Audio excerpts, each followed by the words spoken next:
Հարգելի գործընկերներ, առաջին հարցով ներկայացնում եմ Հայաստանի Հանրապետության կառավարության 2021-26 թվականների գործունեության ծրագիրը։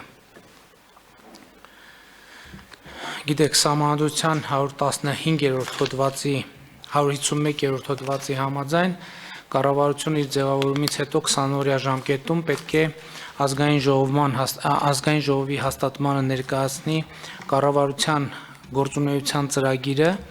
եւ ահա հիմա մենք կառավարության նիստում պետք է ընդունենք ծրագիրը, որից հետո մյուս շաբաթվա սկզբին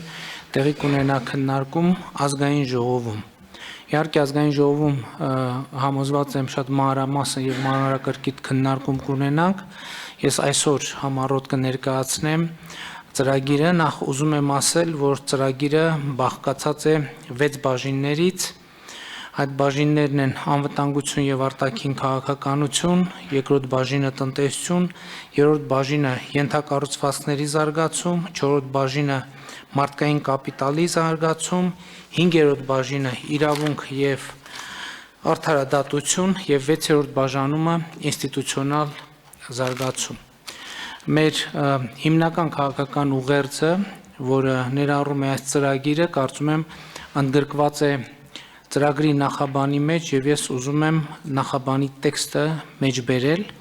եւ այսպես Հայաստանի Հանրապետության կառավարության ծրագիրը հիմնված է 2021 թվականի հունիսի 20-ի խորհրդարանական արտահերթ ընտրություններում քաղաքացիական պայմանագիր կուսակցության նախընտրական ծրագրի Կարուզարշավի ընթացքում Հայաստանի Հանրապետության քաղաքացիների առաջ ստանձնած պարտավորությունների, նրանց տված նախընտրական խոստումների Հայաստանի վերափոխման մինչև 2050 թվականի ռազմավարության վրա։ 2021 թվականի արտահերթ ընտրությունները իցույց դրեցին ժողովրդավարական գործընթացների անշրջելիությունը Հայաստանի Հանրապետությունում։ Դրանք արդեն երկրորդ անընդմեջ համապետական ընտրություններն էին, որ միջազգային հանրության կողմից արժանացան բարձր գնահատականի։ Ըստ միջազգային դիտորդական առաքելությունների, խորհրդարանական արտահերթ ընտրությունները եղել են մրցակցային, հիմնական իրավունքներն ու ազատությունները հարգվել են, ընտրությունները եղել են ազատ, քարոզարշավի իրականացման հնարավորությունները հավասար, ապահովվել է լուսաբանման հավասարության սկզբունքը, ընտրությունները համապատասխանել են ժողովրդավարության սկզբունքներին։ 2021 թվականի հունիսի 20-ի խորհրդարանական արտահերթ ընտրությունները բացառիկ նշանակություն ունեցան նաև հանրային համերաշխության վերականգնման համար։ Դեռևս 2020 թվականի նոյեմբերին սկիզբ առած հանրային եւ քաղաքական հուզումների մթնոլորտը ընտրությունների արդյունքներով հաղթահարվեց։ Այսուհանդերձ Հայաստանի Հանրապետությանը սպառնացող բազմաթիվ արտաքին եւ ներքին մարտահրավերներ մնում են չհաղթահարված։ 2020 թվականի 44-օրյա պատերազմի ծանր հետևանքները էական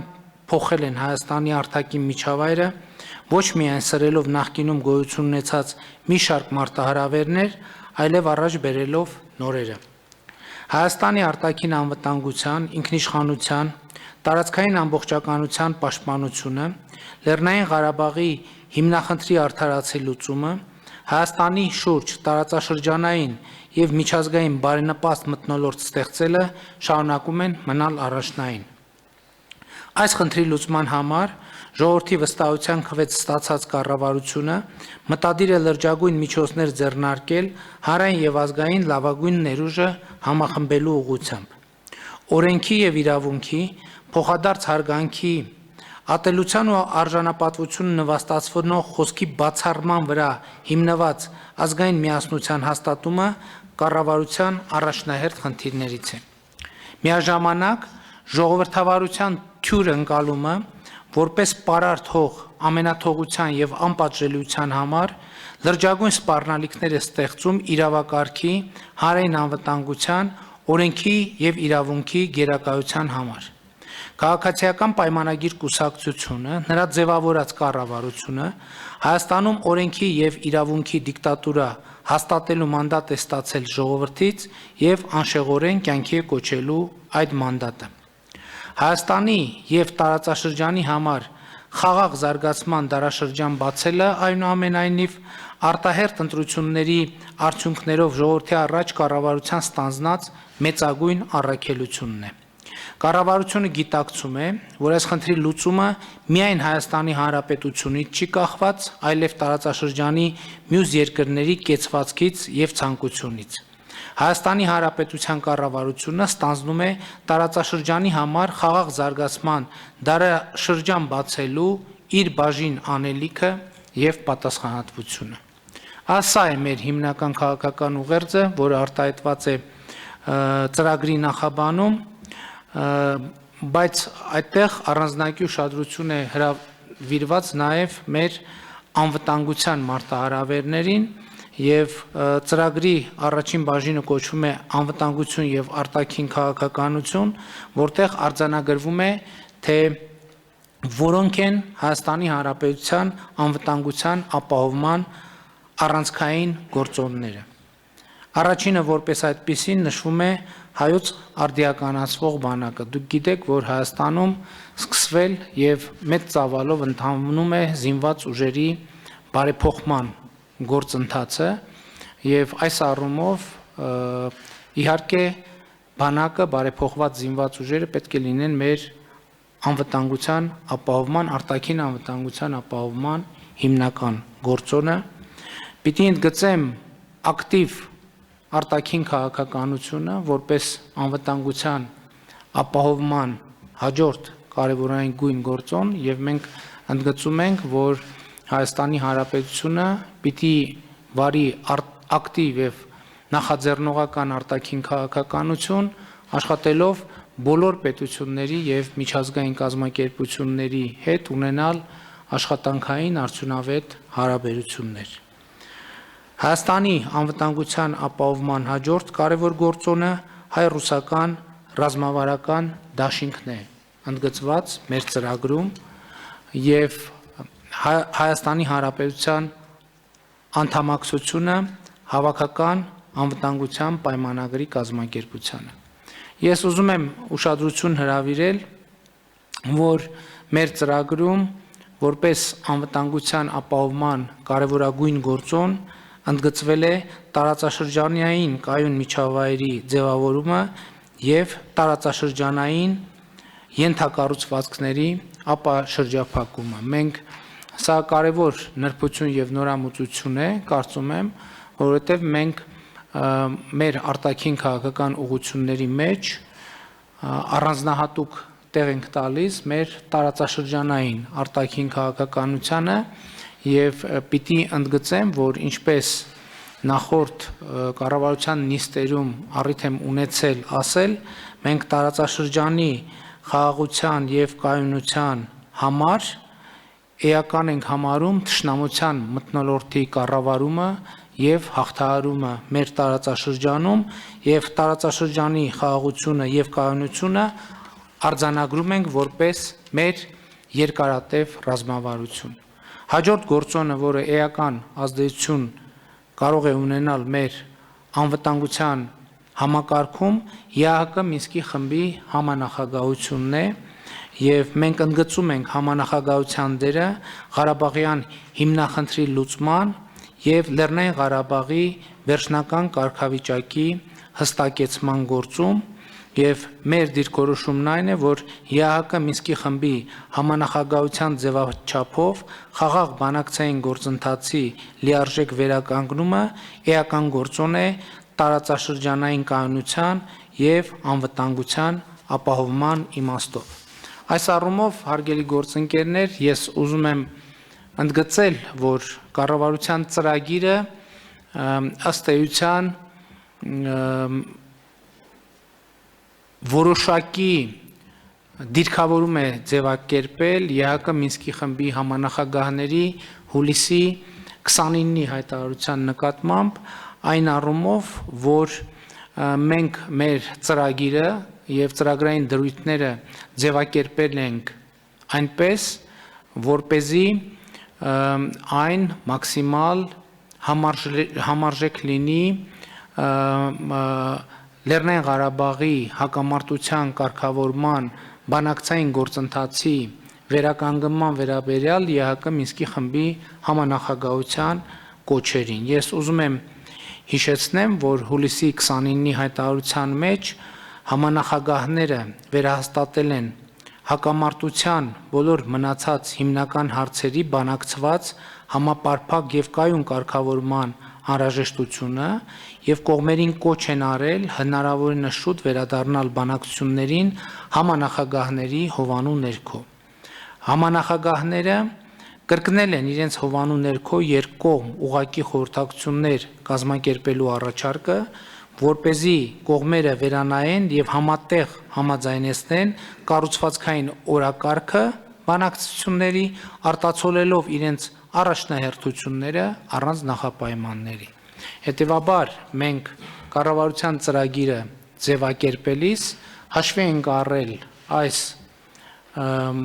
համանախագահության այս առաջարկը եւ ծրագիրը ձևակերպել ենք այնպես, որպեսզի այն համահունչ լինի բանակցային գործընթացը լիարժեք վերականգնելու համանախագահների կոչին եւ նախապայմաններ չենք առաջադրել եւ ընդհակառակը ամեն ինչ արել ենք, որպեսզի բանակցային պատշաճ միջավայր ձևավորելու համար անհրաժեշտ մեր անելիքները ձևակերպենք եւ բանակցային գործընթացը որևէ կերպ խոչընդոտելու որևէ դրսևորում եւ միտում արտահայտված չլինի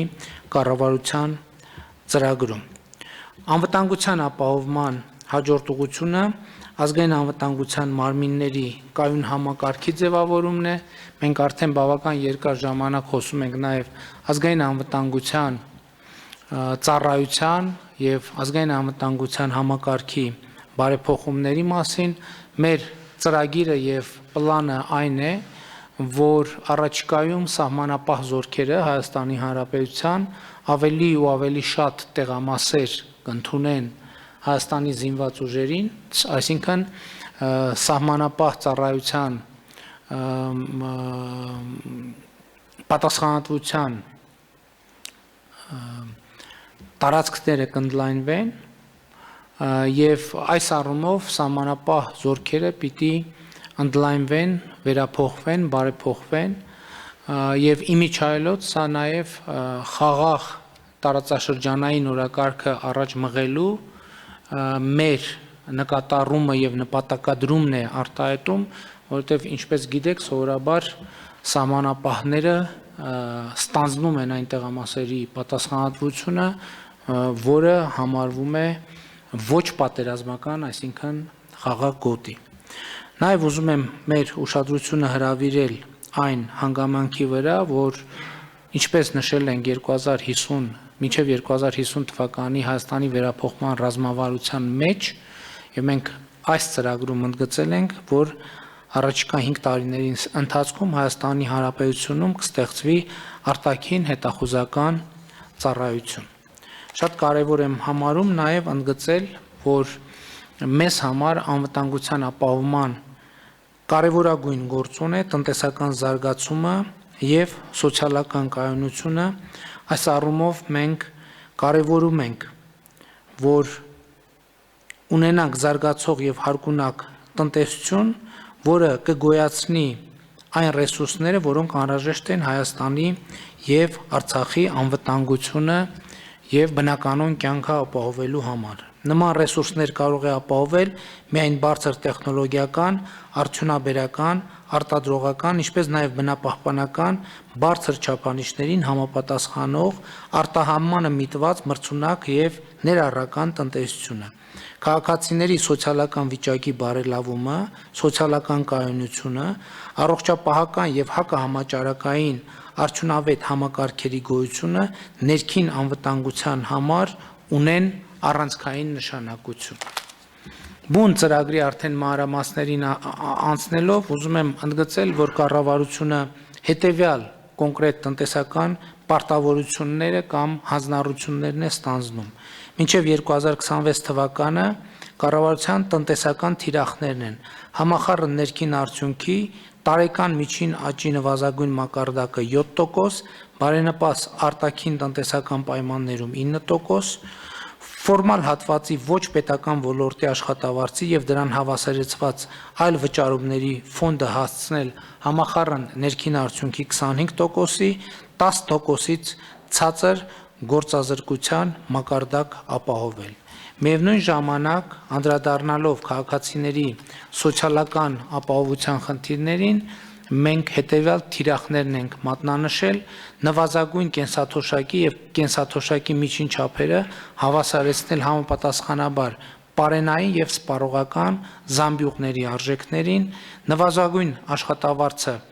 սահմանել 85000 դրամ, վերացնել ծայրահեղ աղքատությունը։ Սրանք կարծում եմ բավականին լավ թիրախներ են եւ մեզանից լրջագույն ջանքեր են պահանջվելու այս թիրախները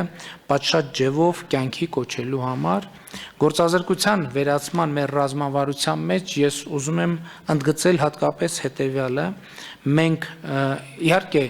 աշխատատեղեր ստեղծվել են Հայաստանի Հանրապետությունում եւ ստեղծվում են, բայց մեզ համար առանձնահատուկ նպատակ եւ թիրախ է, որպեսզի մենք կարողանանք առավելագույնս խթանել բարձր աշխատավարձային սեգմենտի աշխատատեղերը եւ այս առումով շատ կարեւոր ենք համարում պահպանել եւ արագացնել այն դինամիկան, որը մենք ունենք բարձր տեխնոլոգիաների ոլորտում։ Եվ ըստ մեր հանձնառության բարձր տեխնոլոգիաների ոլորտում մինչև 2026 թվականը կառավարությունը նախատեսում է ունենալ շուրջ 35000 զբաղվածներ եւ ոլորտի շրջանառությունը հասցնել 500 միլիարդ դրամի, որը կկազմի համախառն ներքին արդյունքի 6-ից 7%-ը։ 2020 թվականի տվյալներով այս ցուցանիշը 4% է։ Այսպիսով Հայաստանում առաջիկա 5 տարիների ընթացքում կստեղծվի բարձր տեխնոլոգիաների ոլորտի շուրջ 16000 աշխատատեղ։ Իհարկե, այստեղ այս ոլորտներում աշխատատեղերի ստեղծման առումով շատ կարևոր է ընդգծել, որ ոչ միայն աշխատատեղ ստեղծելով մենք նկատի ունենք նաև իհարկե աշխատողների ներգրավվածությունը, որովհետև եւ այս առումով պետք է ոչ միայն աշխատատեղեր լինեն, այլև աշխատողներ լինեն։ Ցավոք սրտի Հայաստանի Հանրապետությունում իհարկե այդ խնդրեմ ամբողջ աշխարհում կա, յուրաքանչյուր X պահի Հայաստանի Հանրապետությունում բարձր տեխնոլոգիաների ոլորտում մոտավորապես մի քանի հազար թափուր աշխատատեղ կա եւ այս աշխատատեղերի լրացման առումով երկու ուղղություն եմ ուզում ընդհանրապես բարձր որակավորում պահանջող աշխատուժի ներգրավման առումով երկու ուղղություն եմ հատկապես ուզում ընդգծել։ Առաջինը կրթության ոլորտում մեր միջնաժամկետ եւ երկարաժամկետ բարեփոխումներն են եւ երկրորդը Աշխատիր Հայաստան ծրագրի առավել արդյունավետ իրագործումը եւ խոսքը հետեւյալի մասին, ինչով են տարբերվում այդ երկուսը, կրթական համակարգը մասնագետներ պատրաստվում է ավելի երկար եւ սովորական ցիկլով, իսկ մենք պետք է աշխատատեղերի, աշխատուժի շուկան առավել ակտիվ համալրելու համար պետք է կարողանանք իրագործել վերապատրաստման ծրագրեր, մասնագիտական հմտությունների եւ մասնագիտական վերապատրաստման ծրագրեր, եւ մենք 2019 թվականին ընդունել ենք արդեն Աշխատիր Հայաստան ծրագիրը եւ այդ ծրագիրը պետք է առավել ակտիվ կյանքի կոչենք։ Հաջորդ ուղղությունը, որի մասին ես ուզում եմ նշել, նախընտրական շրջանում նույնպես դրա մասին շատ ակտիվ խոսել ենք, մենք առաջիկա 5 տարվա ընթացքում պատրաստվում ենք Հայաստանում կառուցել եւ կամ նորոգել շուրջ 500 դպրոց եւ 300 ներողություն եմ խնդրում 500 մանկապարտեզ եւ 300 դպրոց եւ այս առումով դպրոցների մասով ես ուզում եմ հատկապես ուշադրությունը հրավիրել մեր, որ մենք նպատակ ունենք մինչև 2026 թվականը հանրապետության բոլոր 1400 դպրոցներում ստեղծել ժամանակակից բնագիտական եւ ինժեներական լաբորատորիաներ, էապես բարելավելով կրթության որակը։ Այսինքն խնդիրը գիտեք, ընդհանրապես հետեւյալի մեջ է, մենք սովորաբար կամ շատ հաճախ դպրոց կամ մանկապարտեզ ասելով հասկանում ենք շենք, որը իհարկե շատ կարևոր է, բայց իհարկե շենքը առանց բովանդակության եւ առանց կրթական պատշաճ ենթակառուցվածքների չի կարող ունենալ այն էֆեկտը, որը պիտի ունենա։ Եվ այս առումով մենք շատ կարևորում ենք, որ ոչ միայն շենքային պայմանները մեր դպրոցների եւ նախակրթարանների եւ մանկապարտեզների բարելավեն, այլև դրանք պատշաճ բովանդակությամբ եւ լաբորատորիաներով կրթական նյութերով հագեցած լինեն եւ այստեղ մենք շատ կարեւորում ենք նաեւ մասնագետների պատրաստումը եւ վերապատրաստումը։ Սա էլ երրորդ բաղադրիչն է, որտեղ եթե մենք ունենանք պատշաճ շենք, ունենանք պատշաճ ծրագրեր, ունենանք պատշաճ լաբորատորիաներ, բայց չունենանք այնպիսի մասնագետներ, որոնք ապահովեն աշակերտի եւ բովանդակության պատշաճ հաղորդակցությունը, մենք մեր ակնկալած արդյունքները չենք կարող ունենալ։ Եվ այս առումով կրթությունը եւ կրթության, գիտության եւ բարձրագույն կրթության ոլորտում բարեփոխումները լինելու են մեր առանձնահատուկ ուշադրության կենտրոնում։ Շատ կարեւոր եմ համարում նաեւ սոցիալական ոլորտում, ժողովրդագրության ոլորտում մեր ստանձնած պարտավորությունների իրագործումը։ Դուք տեղյակ եք, որ մենք հետևյալ նախընտրական խոստումն ենք տվել եւ մենք այդ կետը ներառել ենք ծրագրում եւ մենք պատրաստվում ենք վճռականորեն իրականացնել այդ ծրագիրը։ Խոսքը հետևյալի մասին է, որ երրորդ եւ հաջորդ երեխաների համար մինչեւ 6 տարեկանը ամսական 50,000 դրամ ֆինանսական աջակցություն տրամադրել բոլոր ընտանիքներին։ Ես ուզում եմ ընդգծել, որ խոսքը ոչ թե սոցիալապես անապահով ընտանիքների մասին է, այլև բացարձակապես բոլոր ընտանիքների մասին։ Այսինքն ընտանիքում 3, երրորդ եւ հաջորդ յուրաքանչյուր երեխա մինչեւ 6 տարեկանը կստանա 50,000 դրամ աջակցություն։ Եվ սա ժողովրդագրության ոլորտում կարևորագույն ծրագիր է։ Իմիջիայլոց ես ուզում եմ ընդգծել, որ 2020 եւ 2021 թվականներին մենք ժողովրդագրական միտումների որոշակի շոշափելի առաջընթաց ենք տեսնում, մասնավորապես այս տարի մենք ավելի քան մեր ծնված երեխաների թիվը ավելի քան 1400-ով գերազանցում է նախորդ տարվա ցուցանիշը եւ ես կարծում եմ, որ հիմա շատ լավ պահ է, որպեսզի մենք ժողովրդագրական ծրագրերը դնենք ինստիտուցիոնալ հենքի վրա, որպեսզի կարողանանք էական տարբերություններ ունենալ այդ ոլորտում։ Իհարկե, այստեղ մենք պետք է արձանագրենք, որ խոսքը այս աջակցության ծրագիրը միայնակ չի կարող լուծել մեր առաջ արկա խնդիրը, ուզում եմ հիշեցնել, որ դեռևս 2019 թվականից մենք մինչև 18 տարեկանների հիվանդանոցային կարիքները ամբողջությամբ հոգում ենք պետական բյուջեի հաշվին, ուզում եմ հիշեցնել, որ շատ կարևոր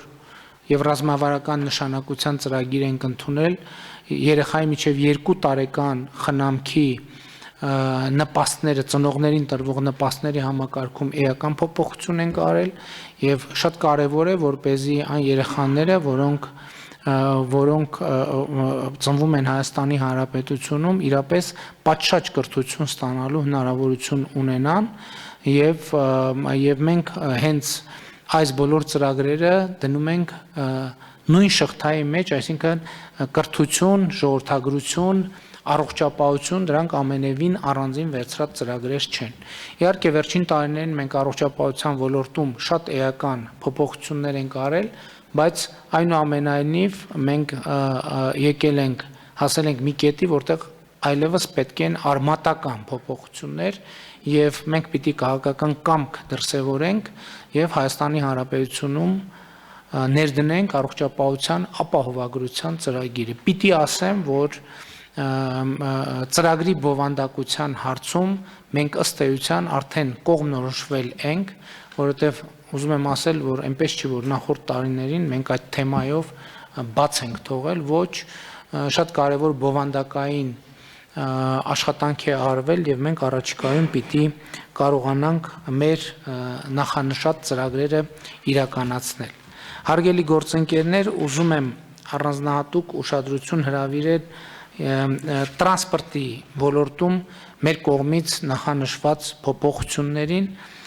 պիտի արձանագրեմ, որ մենք շատ կարևոր համաձայնություն ենք ձեռք բերել Հայաստանի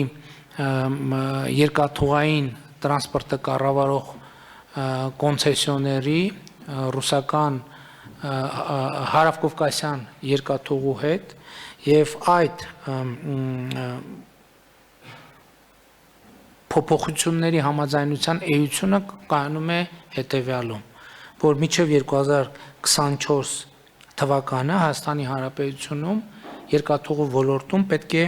տեղի ունենան շուրջ 39 միլիարդ դրամի ներդրումներ։ Ես ուզում եմ պատկերացնենք այս ծավալը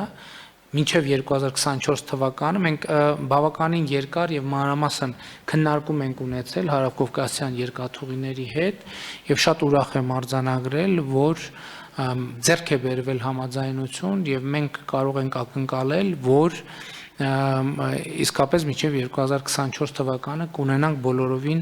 այլ որակի երկաթուղի։ Շատ կարեւոր է ընդգծել, որ մենք ինչպես տեսնում ենք օդային տրանսպորտի ոլորտում նույնպես էական փոփոխություններ են տեղի ունենում եւ նաեւ այս նոր ժամանակաշրջանում մենք տեսնում ենք, որ Հայաստանում հիմնադրվում է երկու ըստ էության տեղական հայկական ավիաընկերություն, իհարկե նաեւ օտարերկրյա ներդրմամբ, ինչը ոչ թե վատացնում է գնահատականը, այլ ընդհակառակը լավացնում է, այսինքն այստեղ օդային փոխադրումների ոլորտը օտարերկրյա ներդրումներ ներգրավելու բավականին լավ դինամիկա է ցուցաբերում եւ մենք իհարկե մեր հիմնական խնդիրը պետք է լինի այնպես անել, որ այս ներդրումային հետաքրքրությունը ավելացնենք, զարգացնենք եւ կարողանանք աջակցել, որ տեղի ունեցող ներդրումները լինեն արդյունավետ։ Մեր նախորդ տարիներին ձեռք բերված բավականին լավ դինամիկան ճանապարհաշինության ոլորտում մենք միանշանակ ոչ միայն կպահպանենք, այլև կավելացնենք։ Նախ սովորական ընթացակարգերով մենք տարեկան 500 կիլոմետր վերանորոգված ճանապարհի նշաձողը անպայման կպահպանենք, միևնույն ժամանակ ռազմավարական նշանակության ծրագիր ենք սկսում իրականացնել հյուսիս-հարավ ճանապարհային միջանցքի ներդրումային ծրագրի շրջանակներում մենք առաջիկայում պիտի սկսենք Սիսիան-Քաջարան 60 կիլոմետրանոց հատվածի 60 կիլոմետր հատվածի շինարարությունը եւ նաեւ հիմա լավ դինամիկայով տեղի է ունենում Թալին-Լանջիկ Գյումրի հատվածի շինարարությունը, նաեւ մեր ուշադրության կենտրոնում է լինելու Աշտարակ-Թալին հատվածի շինարարությունը եւ սա շատ կարեւոր ենթակառուցվածքային ծրագիր է։ Մի հանգամանքի վրա եմ ուզում մեր ուշադրությունը հրավիրել, շատ կարևոր է արձանագրել, որ այս ծրագրերը բոլորս ենք հասկանում, որ ահռելի ֆինանսական միջոցներ են պահանջում եւ կարևոր հարց է, թե ինչպես եւ որտեղից ենք մենք ներգրավելու այդ միջոցները։ Այս առումով ես ուրախ եմ արձանագրել, որ մենք այս փուլում հնարավորություն ունենք Եվրամիության հետ համատեղ իրականացնել մեր ծրագրերը։ Դուք գիտեք, որ Եվրամիությունը պատրաստակամություն է հայտնել առաջիկա 4 տարիների ընթացքում Հայաստանին հատկացնել 2.6 միլիարդ եվրոյի փաթեթ եւ մենք այս ընթացքում բավական կարծում եմ արդյունավետ աշխատանք ենք իրականացրել եւ որոշակիացրել ենք այն ծրագրերը, որտեղ պիտի ակնկալենք Եվրամիության գործընկերների եւ Եվրամիության ֆինանսների ներգրավվածությունը, իհարկե դրա մասին խոսել ենք, շատ կարեւոր եմ համարում, որ այդտեղ առանձնահատուկ տեղ ունի Սյունիքի մարզում ենթակառուցվածքների եւ Սյունիքի մարզի դիմակայունության բարձրացման ծրագիրը շատ կարևոր է, որ մենք հնարավորություն ունենք այդ հույս ունենք, որ հնարավորություն կունենանք այդ միջոցներից ուղղել նաև կրթության ոլորտի բարեփոխումներ իրականացնելու համար Երևան քաղաքում կառավարման, տրանսպորտային կառավարման արդյունավետության եւ կանաչ, այսինքն էկոլոգիական ավելի էկոլոգիական համակարգերի ներդրման ուղղությամբ են աշխատանքներ իրականացվելու եւ մենք հույս ունենք, որ այդ ծրագրերից, այդ ֆինանսներից կներգրավենք նաեւ Հայաստանում ջրամբարաշինության ոլորտում պիտի հիշեցնեմ, որ մենք պլանավորում ենք Հայաստանի Հանրապետությունում առաջիկա 5 տարիներին նախագծել եւ սկսել եւ կամ սկսել 15 ջրամբարների շինարարություն, որը ռազմավարական ուղղություն է, եթե մենք հաշվի առնենք նաև այն փոփոխությունները, կլիմայի փոփոխությունները, որոնք տեղի են ունենում աշխարհում, նաև մեր տարածաշրջանում, իհարկե, եթե նույնիսկ այդ փոփոխությունները տեղի չունենային, ջրային պաշարների կուտակումը միշտ էլ եղել է ռազմավարական նշանակության խնդիր, ես հույս ունեմ, որ մենք ժամկետին կավարտենք Վեդի ջրամբարի կառուցումը եւ կսկսենք մյուս ջրամբարների կառուցումը, այստեղ շատ կարեւոր է, որ տեսեք, մենք այս տարի էլ անընդհատ բախվում ենք ջրային խնդիրների եւ խնդիրների հետ, իհարկե, այսպես ընթացիկ ռեժիմով փորձում ենք այդ հարցերին կառավարում տալ, բայց ռազմավարական կառավարումը լուծումը ջրի խնդրի հետեւյալն է, ջրի խնայողությունը եւ ջրի արդյունավետությունը, ջրի օգտագործման արդյունավետությունը ֆունդամենտալ լուծումն է, քանի դեռ մենք այս լուծմանը չենք հասել, առաջինը կաթիլային ոռոգման եւ անձրևացման համակարգերի մասով եւ երկրորդը նաեւ խմելու ջրի որոշակի մեր ռեժիմները եւ մեր ինչ որ առումով նաեւ կուլտուրան փոխելու անհրաժեշտության առաջ են կանգնած, որովհետեւ այսօր ցավոք սրտի Հայաստանում ջրային խնդրեմ կա, բայց անդադ կարելի է բախվել տարբեր տեղերում ջրերի, որոնք ուղղակի հոսում են առանց կառավարման եւ սա շատ ֆունդամենտալ խնդրեմ է, որին մենք պետք է անպայման անդրադառնանք։ Առաջ անցնելով մեր ծրագրի տարբեր դրույթների ներկայացման առումով ես ուզում եմ անդրադառնալ համադրական բարեփոխումների խնդրին։ Հարգելի գործընկերներ, դուք գիտեք, որ նախկինում մենք արտահայտել ենք տեսակետներ համադրական փոփոխությունների վերաբերյալ, բայց եւ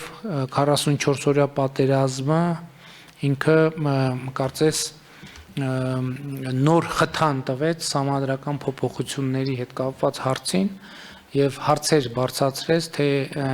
ինչքանով է կառավարման այն համակարգը, որը մենք ունենք, համապատասխան մեր երկրում արկա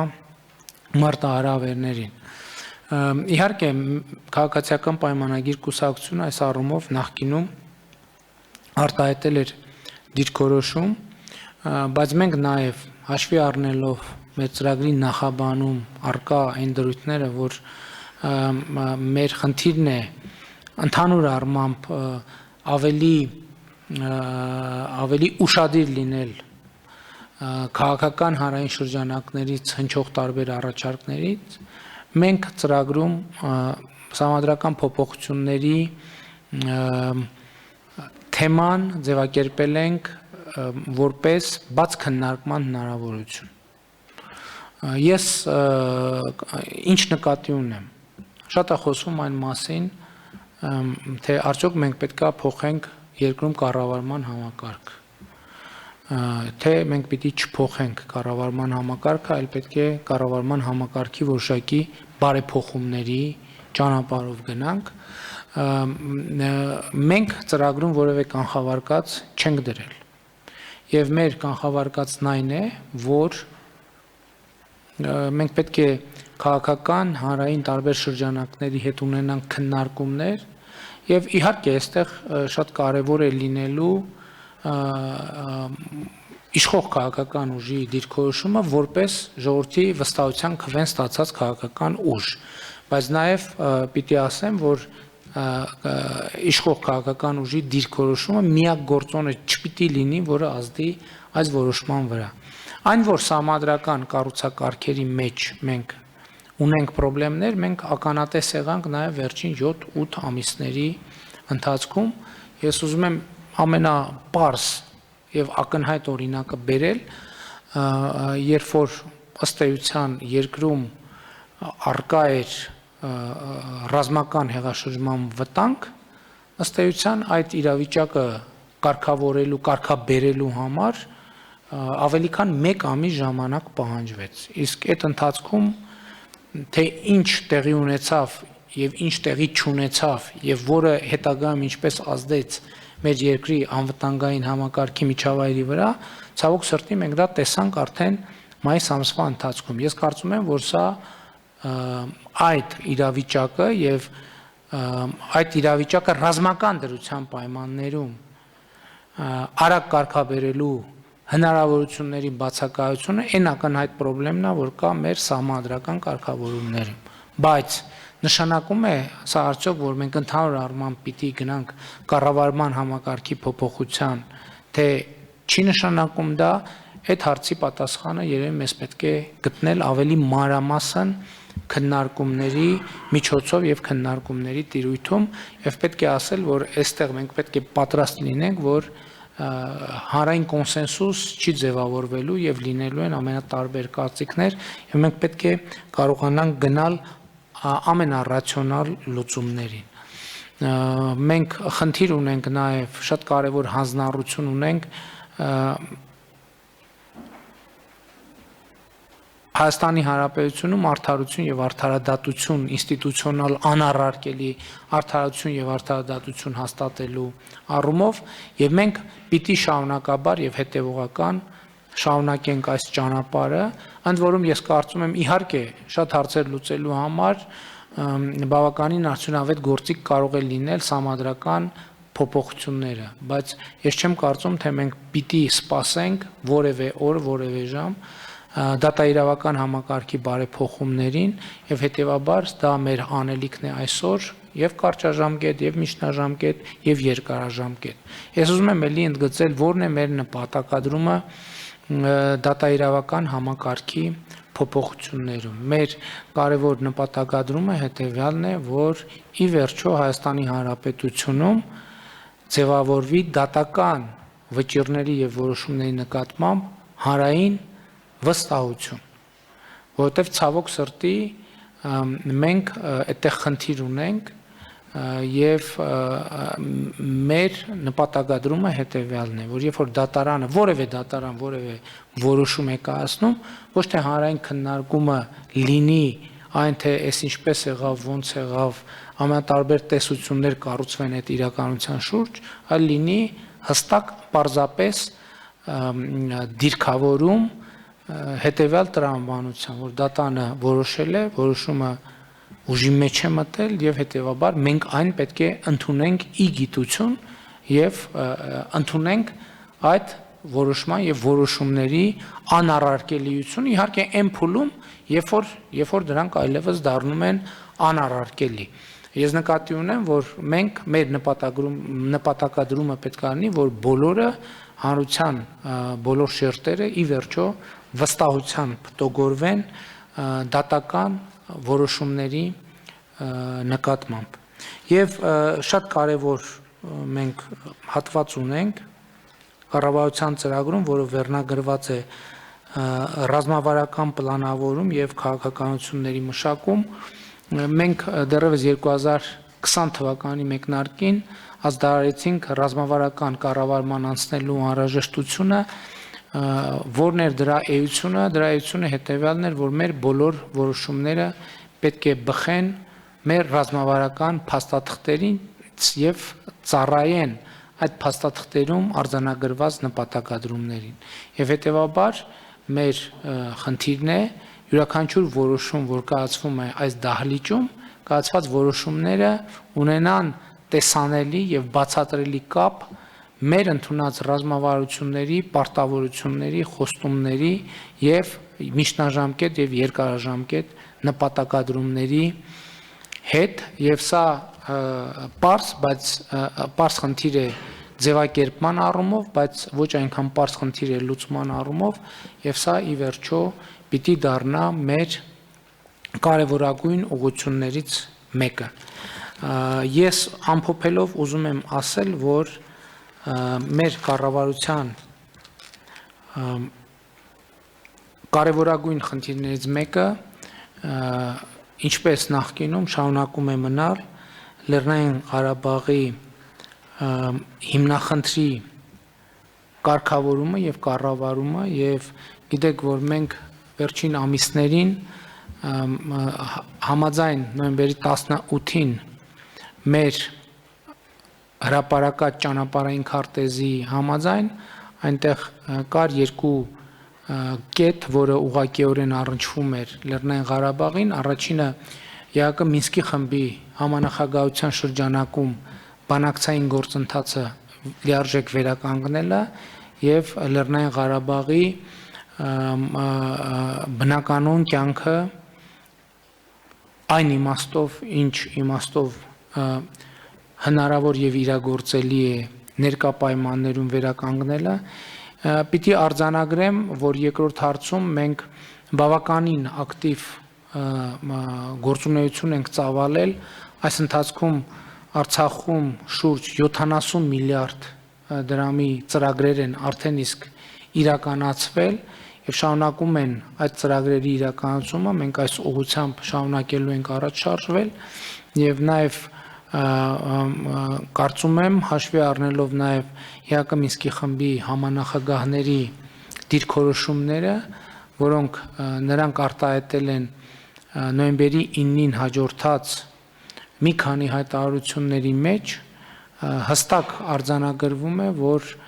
մենք շարժվում ենք դեպի ԵԱԿ Մինսկի խմբի համանախագահության ձևաչափով բանակցային գործընթացի լիարժեք վերականգնում եւ Հայաստանի Հանրապետությունը արդեն մի քանի անգամ հայտարարել է, որ մենք ողջունում ենք համանախագահների այդ մտադրությունը եւ այդ առաջարկությունը եւ Հայաստանի Հանրապետությունը պատրաստ է